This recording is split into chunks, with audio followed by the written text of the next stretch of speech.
Hi guys, nari ko'y chika. Na-stress ko kay naisa ka lalaki, nanguyaw siya nako. Ako siyang gipangutana kung unsa iyang trabaho. Ana siya, construction daw. Kung ha? Construction lang? Wa ka naglantaw, wa ka naghuna-huna. Kaning dagwaya ni, padulong rag construction. Uy, mga construction, paminaw. Kabalo mo, mga akong ginapili. Like kanang pulis, seaman, tapos gwapo, tapos macho, puti, tangkad, na tanan.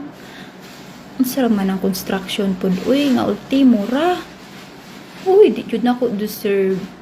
Busa, kamong mga construction, ayaw mo pagtuga-tuga mong uyab na ako. Kay ako, lahi akong gipangita. Kanang level,